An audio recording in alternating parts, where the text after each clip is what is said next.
Alejandro Garnacho huenda akaondoka Chelsea katika dirisha la usajili la majira ya joto baada ya taarifa kuonyesha kuwa klabu hiyo iko tayari kusikiliza ofa kubwa kwa ajili yake. Winga huyo wa Argentina mwenye umri wa miaka 21 alijiunga na Chelsea akitokea Manchester United mwaka jana kwa ada iliyokadiriwa kufikia pauni milioni 40. Inadaiwa kuwa Garnacho mwenyewe anasukuma kufanikisha uhamisho huo, lakini maisha yake Stamford Bridge hayajawa rahisi kama ilivyotarajiwa.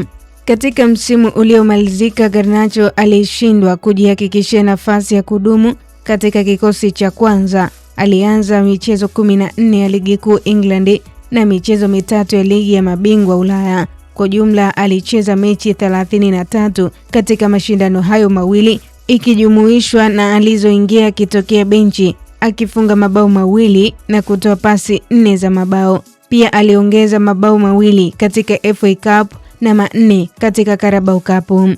Mabadiliko makubwa yanatarajiwa Chelsea baada ya kuwasili kwa kocha mpya Xabi Alonso, lakini vyanzo vya karibu vinaeleza kuwa Alejandro Garnacho huenda asiwe sehemu ya mipango ya muda mrefu ya benchi jipya la ufundi. Ingawa Chelsea haijamweka rasmi sokoni, inaelezwa kuwa klabu hiyo iko wazi kupokea ofa na kwamba mawakala pamoja na wapatanishi tayari wameanza kutafuta njia za kuhamisha mchezaji huyo.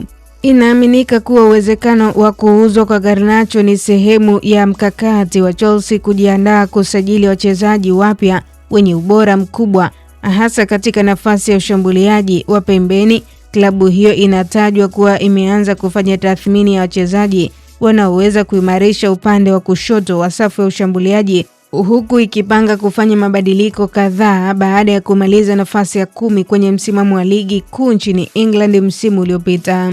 Mbali na Garnacho, kiungo Enzo Fernandez anatajwa kuwa mmoja ya wachezaji wakubwa ambao wanaweza kuondoka iwapo ofa kubwa itawasilishwa, huku kipa wa kwanza Robert Sanchez naye akiwa katika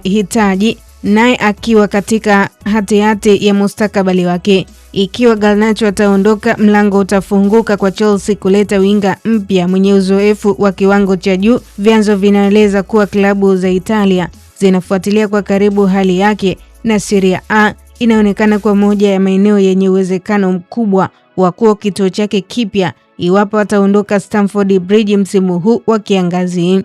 Kwa update zaidi za kimichezo kimataifa, endelea kutufuatilia kwenye mitandao yetu ya kijamii, Instagram, Facebook na Twitter.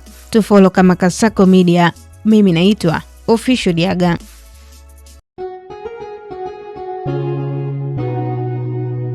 Kasako Media, tunaangazia maisha, tunaandika kesho.